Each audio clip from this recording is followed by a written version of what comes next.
So I'm going to show you 3 of the most important exercises you can do before you start lifting any big heavy compound lifts. I do these every single day just for nice core activation, especially for jiu-jitsu, especially before I do any lifting. So number 1 is we're going to come down.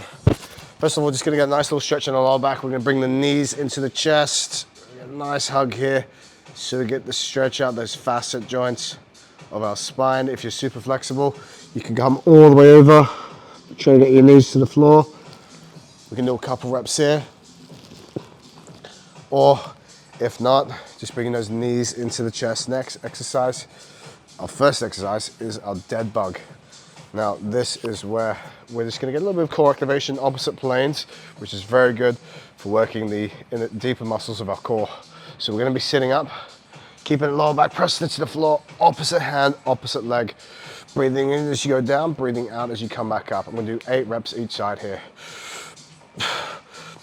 2, 3, 4, 5, 8, 9, 10. 6 to go. Lower back on the floor. 2, 3, 4, 5. You can see it doesn't really matter too much how low the leg goes, how low the arm goes. It's all about keeping the core as tight as possible. If you feel more comfortable with the head on the floor, by all means, that's also fine, as long as the lower back is being pressed into the floor and you're creating tight tension with the abs. Next one is called a bird dog. So we're gonna go on our hands and knees here. Get yourself into a position where if someone's to push you, you'd be in a nice stable position. So from here, pushing the floor away, opposite hand, opposite leg. Notice how low I keep my foot. Rather than kicking up into the air, I keep it low, squeeze the butt. 5, 6, 7, 8. Opposite arm, opposite leg. You can do alternating.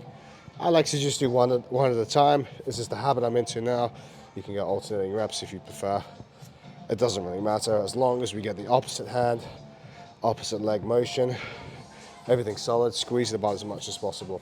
That's exercise number 2. Number 3 is our side plank. We've got 2 variations that we can swap between.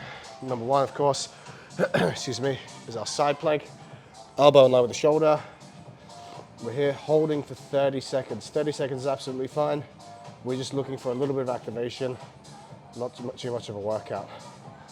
Alternatively, my favorite, go side plank rotation, bring the top leg in front, hand on the floor, rotate in. So the elbow goes between the index finger and the thumb.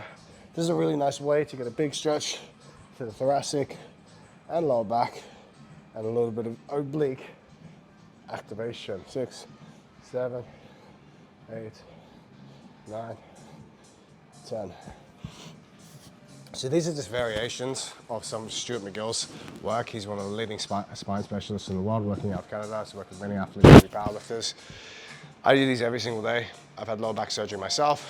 When I do these, my back feels nice, strong, prepped, ready to play sport or start lifting. These must be a staple into your warm-ups, anywhere between 1 and 3 rounds. I prefer 3, but whatever you have time for is ideal.